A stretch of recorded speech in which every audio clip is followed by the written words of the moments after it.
परिचय। जैसा कि हम पहले से ही जानते हैं कि पौधे वर्ज्य गैसों से प्रकाश संश्लेषण द्वारा और पशु श्वसन द्वारा छुटकारा पाते हैं। हाँ, लेकिन ठोस और तरल वर्ज्य पदार्थ तो अभी भी उनके शरीर में होते हैं। तो हम कह सकते हैं कि वो जैव प्रक्रिया जिसके द्वारा जीव हानिकारक उपापचयी अपशिष्टों से छुटकारा पाते हैं, उत्सर्जन कहलाती है। ये उत्सर्जन अलग अलग जीवों में अलग अलग तरह से होता है। हाँ, एक कोशिकीय जीव इन अपशिष्टों को साधारण विसरण द्वारा शरीर के बाहर स्थित जल में निकाल देते हैं। जैसे अमीबा में ये जैव द्रव्य झिल्ली से होकर होता है, जबकि जटिल बहुकोशिकीय जीवों में उत्सर्जन के लिए कुछ विशेष अंग होते हैं। प्लैटीहेलमिन्थस में उत्सर्जी अंग प्रोटोनेफ्रिडिया या फ्लेम कोशिकाएं होती हैं, जबकि एनालिडा वर्ग के जीवों में ये अंग नेफ्रिडिया होता है। हाँ, और संधिपात जीवों में उत्सर्जी अंग नितंबीय ग्रंथियां जैसे स्पर्श तंतु अथवा हरित ग्रंथि और मैल्पीघी नलिकाएं होती हैं, जबकि मोलस्क में वृक्क होते हैं। ठीक इसी तरह शूलचर्मियों में त्वचा पर उपस्थित पोप्युली उत्सर्जी अंग होते हैं, जबकि यूरोकॉडेट में तंत्रिका ग्रंथि और सिफेलोकॉडेट में प्रोटोनेफ्रिडिया ये कार्य करती हैं। कशेरुकी जीवों में उत्सर्जन के लिए एक जोड़ी वृक्क होता है। तो आओ इस विषय में विस्तार से चर्चा करें। उद्देश्य।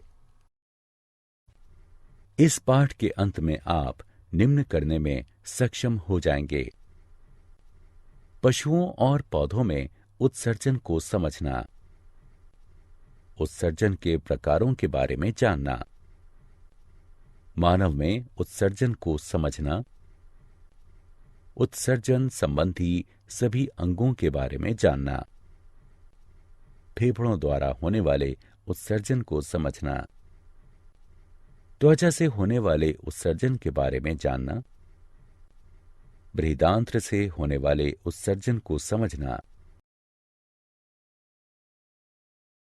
मूत्र प्रणाली की संरचना और कार्य प्रणाली को समझना, वृक्कों की संरचना और कार्य प्रणाली को समझना, मूत्रवाहिनी की संरचना और कार्य प्रणाली के बारे में जानना, मूत्राशय की संरचना और कार्य प्रणाली के बारे में जानना, वृक्काणुओं की संरचना और कार्य प्रणाली को समझना, कृत्रिम वृक्क और अपोहन का अध्ययन करना। मानव में उत्सर्जन। मानव में प्राथमिक उत्सर्जन तंत्र में एक जोड़ी वृक्क, एक जोड़ी मूत्रवाहिनी, एक मूत्राशय और एक मूत्र मार्ग होता है, जबकि मनुष्य के माध्यमिक उत्सर्जन तंत्र में फेफड़े, त्वचा, बड़ी आंत और यकृत शामिल हैं। फेफड़ों द्वारा उत्सर्जन। फेफड़े श्वसन के समय उत्पन्न हुई कार्बन डाइऑक्साइड और जल वाष्प का उत्सर्जन करते हैं। त्वचा द्वारा उत्सर्जन।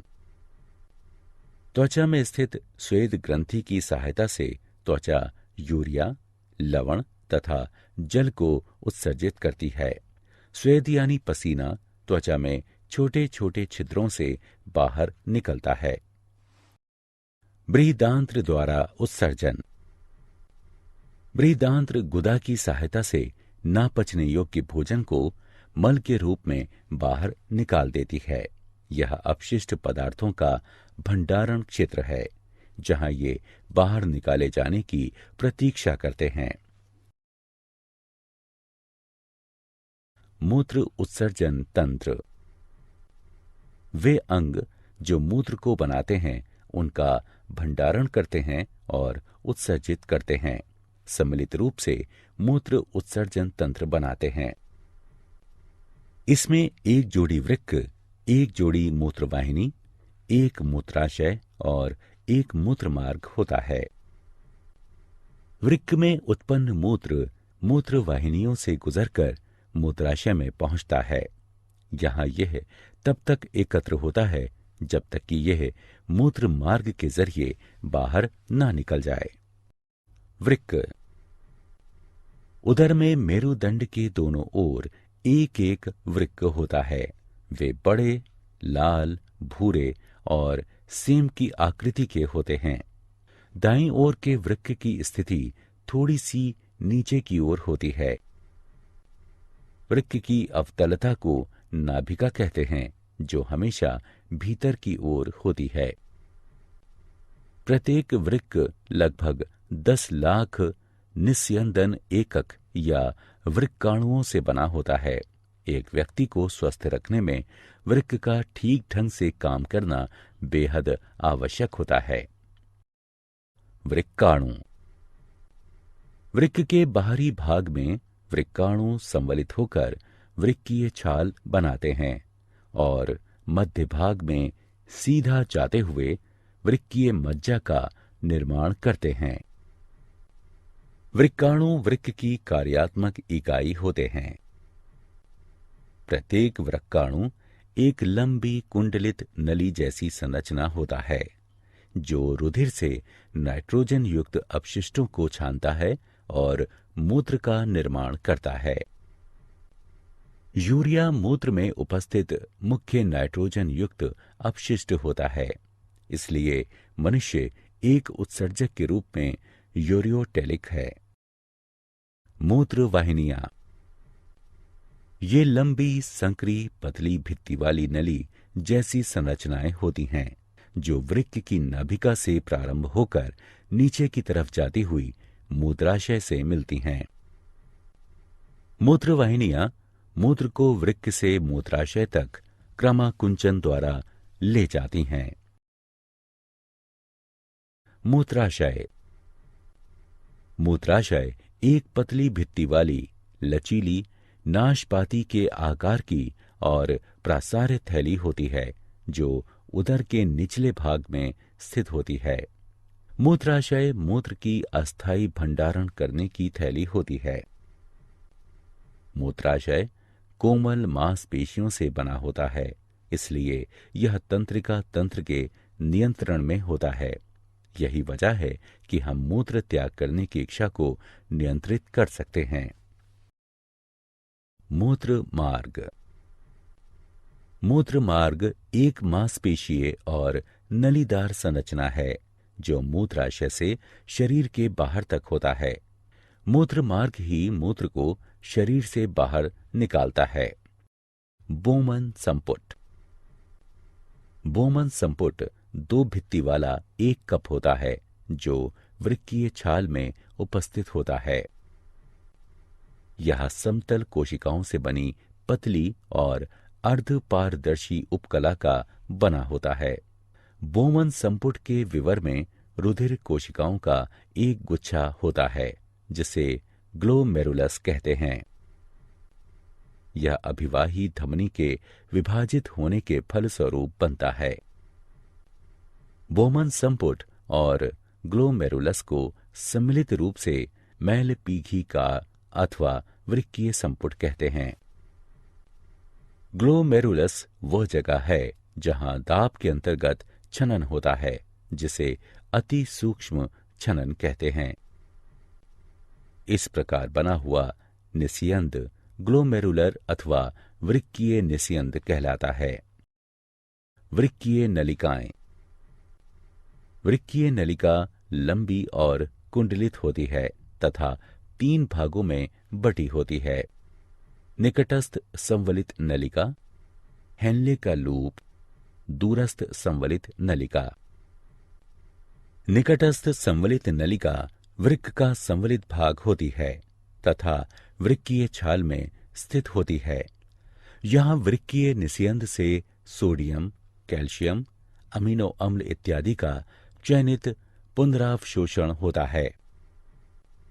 हेनले का लूप नलिका का यू आकृति का भाग होता है तथा वृक्कीय मज्जा में उपस्थित होता है। यह 2 शाखाओं का बना होता है। अवरोही शाखा यह पतली भित्ति की होती है तथा आरोही शाखा यह मोटी भित्ति की बनी होती है। अवरोही शाखा जल के लिए पारदर्शी होती है, किंतु खनिजों जैसे सोडियम क्लोराइड के लिए अपारदर्शी होती है।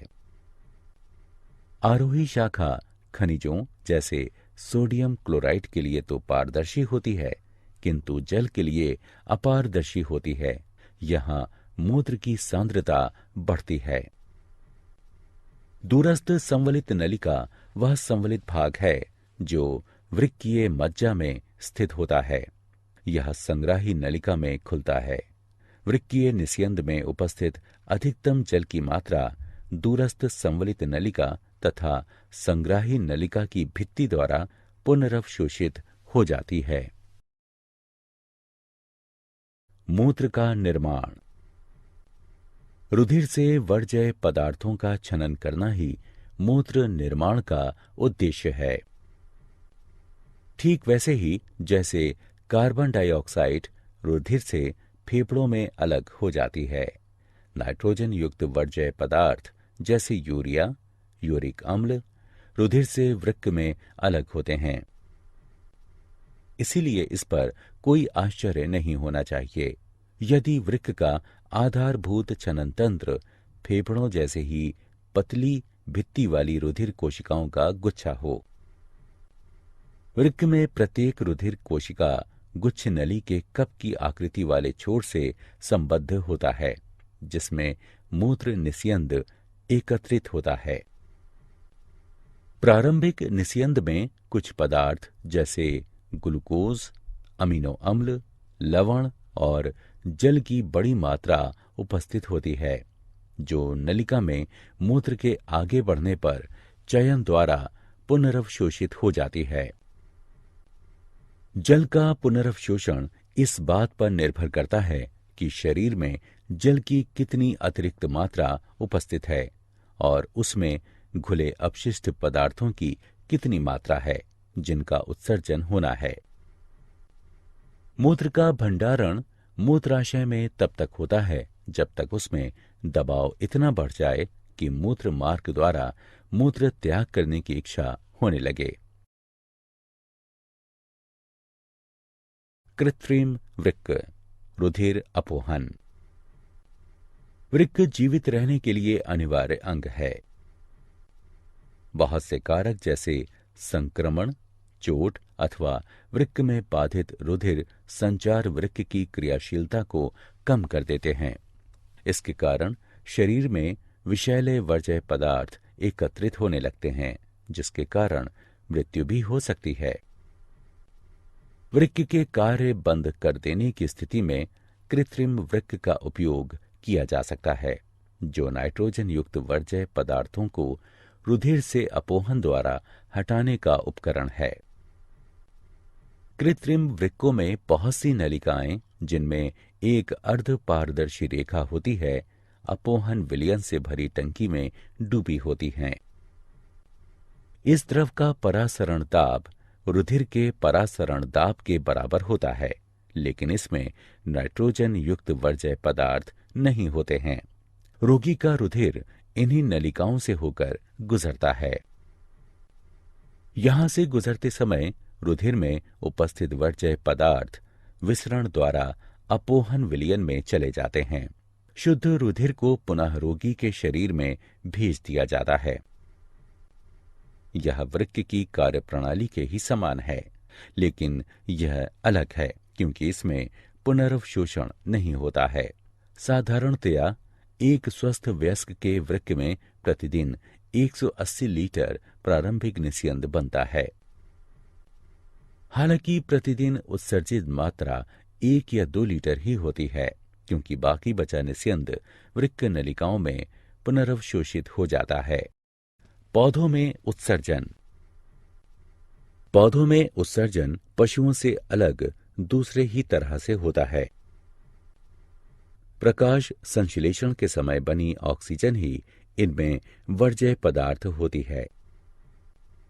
हम पहले ही चर्चा कर चुके हैं कि पौधे कार्बन डाइऑक्साइड और ऑक्सीजन का किस प्रकार नियमन करते हैं।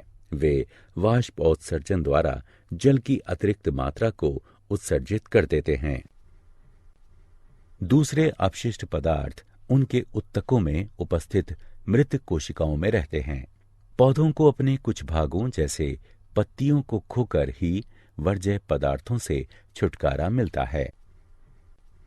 बहुत से अपशिष्ट पदार्थों का भंडारण कोशिकीय रिक्तिकाओं में होता है। वर्ज्य पदार्थ पत्तियों में एकत्रित हो जाते हैं जो बाद में टूट जाती हैं। दूसरे वर्ज्य पदार्थ जैसे रेजिन और गोंद पुराने जाइलम में एकत्रित होते हैं। पौधे कुछ अपशिष्ट पदार्थों को अपने आसपास की मृदा में भी उत्सर्जित करते हैं। मूल्यांकन। सही उत्तर को उठाकर उसके संबंधित स्थान पर रखें। क्या आप जानते हैं, शरीर से मूत्र को बाहर निकालना मिक्चुरेशन है, जिसे साधारणतया मूत्र त्याग करना कहते हैं। मधुमेह में ग्लाइकोजूरिया नाम की शर्करा की मात्रा बढ़ जाती है। एक सामान्य व्यक्ति एक दिन में 1.5 से 1.8 लीटर मूत्र का त्याग करता है। मादा में मूत्रवाहिनी से केवल मूत्र आता है, जबकि नर में मूत्र और शुक्राणु दोनों, इसलिए नर में इसे मूत्र जनन नलिका कहते हैं। सारांश। आइए हमने जो कुछ सीखा है उसे संक्षेप में दोहराएं। उत्सर्जन में नाइट्रोजन युक्त वर्ज्य पदार्थों को बाहर निकाला जाता है, जबकि ऑस्मोरेगुलेशन में शरीर द्रव में जल की मात्रा को नियंत्रित किया जाता है। अलग अलग पशुओं में अलग अलग उत्सर्जी अंग होते हैं, जबकि निम्न स्तरीय जीवों में शरीर की त्वचा से ही उत्सर्जन होता है। मनुष्य का उत्सर्जन तंत्र वृक्क, मूत्रवाहिनियों, मूत्राशय और मूत्र मार्ग से मिलकर बना होता है। वृक्क में उत्सर्जी इकाइयां होती हैं, जिन्हें वृक्काणु कहते हैं। प्रत्येक वृक्काणु बोमन संपुट और वृक्कीय नलिका से मिलकर बना होता है। बोमन संपुट में ग्लोमेरुलस होता है, जिसमें अति सूक्ष्म छनन होता है, जबकि वृक्कीय नलिकाओं में चयनित पुनरवशोषण होता है। रुधिर अपोहन उस व्यक्ति के रुधिर से नाइट्रोजन युक्त वर्ज्य पदार्थों को कृत्रिम वृक्क की सहायता से निकालने की क्रिया है, जिसका वृक्क खराब हो चुका हो। पौधों में ऑक्सीजन और अतिरिक्त जल रंध्रों द्वारा बाहर निकल जाता है।